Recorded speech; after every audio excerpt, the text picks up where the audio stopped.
उत्तराखंड में धामी मंत्रिमंडल विस्तार की चर्चाओं ने एक बार फिर से तूल पकड़ लिया है। दिल्ली दौरे से वापस लौटे सीएम पुष्कर सिंह धामी ने खुद कैबिनेट विस्तार के संकेत दिए हैं, जिसके बाद उन विधायकों के अरमान पूरे होने की उम्मीद जगी है जो लंबे समय से कैबिनेट विस्तार का इंतजार कर रहे थे। रिपोर्ट देखिए। उत्तराखंड में जल्द हो सकता है कैबिनेट विस्तार। कैबिनेट विस्तार की चर्चाओं से जागे विधायकों के अरमान। लंबे समय से हो रहा है मंत्रिमंडल विस्तार का इंतजार। कौन होगा धामी कैबिनेट में 5 खाली कुर्सियों पर विराजमान। उत्तराखंड में एक बार फिर से मंत्रिमंडल विस्तार की सुगबुगाहट तेज हो चली है। माना जा रहा है कि जल्द ही प्रदेश में कैबिनेट विस्तार होगा, क्योंकि इस बार खुद सीएम पुष्कर सिंह धामी ने इसके संकेत दिए हैं। दरअसल जब सीएम पुष्कर सिंह धामी दिल्ली से वापस लौटते हैं, तब सूबे में कैबिनेट विस्तार की चर्चाएं खूब होती है और इस बार भी वही हुआ। दिल्ली से वापस लौटते ही सीएम पुष्कर सिंह धामी से सबसे पहला सवाल मंत्रिमंडल विस्तार को लेकर पूछा गया, जिसमें सीएम धामी ने इशारों ही इशारों में कैबिनेट विस्तार के संकेत दे डाले। मुख्यमंत्री धामी ने कहा कि हमारी पार्टी लोकतांत्रिक पार्टी है और यहाँ पर सभी से मिलजुल कर विचार करके ही फैसला लिया जाता है। फिलहाल कैबिनेट विस्तार पर विचार किया जा रहा है और इसके लिए उच्च स्तर पर बातचीत चल रही है। जल्द ही इस विषय पर कोई बड़ा फैसला लिया जाएगा। आप लोगों का हमेशा एक प्रश्न होता है, लेकिन इस पर चर्चा चल रही है और क्योंकि हमारी पार्टी सब मिलजुल कर लोकतांत्रिक तरीके से चलने वाली पार्टी है और हाईकमान का भी इस पर क्योंकि उनके भी निर्देश होते हैं, सब मिलकर जैसा निर्देश करें हम लोग इस पर काम करेंगे। इधर कैबिनेट विस्तार की चर्चाएं हुई, उधर मंत्री पद की दौड़ में शामिल विधायकों के अरमान फिर से जाग उठे।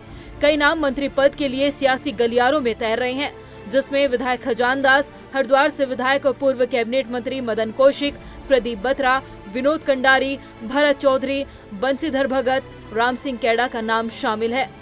हालांकि मंत्रिमंडल विस्तार की नटकलों के बीच मुख्य विपक्षी दल कांग्रेस ने सरकार में मंत्रियों की कार्यप्रणाली पर ही सवाल खड़े कर दिए। कांग्रेस प्रदेश उपाध्यक्ष सुरेंद्र अग्रवाल का कहना है कि मुख्यमंत्री ने कैबिनेट विस्तार के इशारे से कई विधायकों के सपनों को तो जगा दिया, लेकिन सरकार को पहले ये बताना चाहिए कि वर्तमान मंत्री अपने कार्यों से जनता को कितना संतुष्ट कर पा रहे हैं। अरे वाह, सुना है मुख्यमंत्री जी ने कई लोगों के सपने पुनः जागा दिए हैं। पिछले 4-5 वर्ष से रोज नई अचकन सिलाते हैं, नए कुर्ते पजामे सिलाते हैं। बहुत से लोग तो रोज पार्लर में जाते हैं और कई तंत्र मंत्र विद्या सब अपना के रोज मंत्री पद की शपथ सपने में भी ले रहे होते हैं। मुख्यमंत्री जी ने कुछ ऐसा इशारा किया है कि मंत्रिमंडल में जो 4 या 5 पद खाली पड़े हैं उनमें शीघ्र नए लोगों को जिम्मेदारी देगी। अरे जिन्हें पहले जिम्मेदारी दे रखी है वही कुछ नहीं कर पा रहे हैं। आपदा में आपदा मंत्री का नहीं पता है, मेडिकल चिकित्सा मंत्री का चिकित्सा में नहीं पता है, शिक्षा मंत्री का शिक्षा में कहीं पता नहीं है। चलिए 4-5 लोगों के और सपने जगा दिए माननीय मुख्यमंत्री जी ने, पर संवैधानिक असफलता तो है। उत्तराखंड में जब से धामी मंत्रिमंडल विस्तार की चर्चाएं तेज हुई है, तब से कई विधायक अपना रिपोर्ट कार्ड लेकर मुख्यमंत्री के दरबार में हाजिरी लगाने के लिए पहुंच रहे हैं।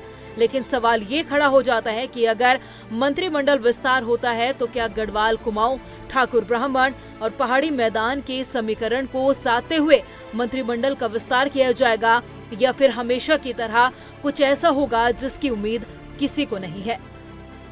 रफ्तार मीडिया के लिए देहरादून से अशोक कुमार की रिपोर्ट।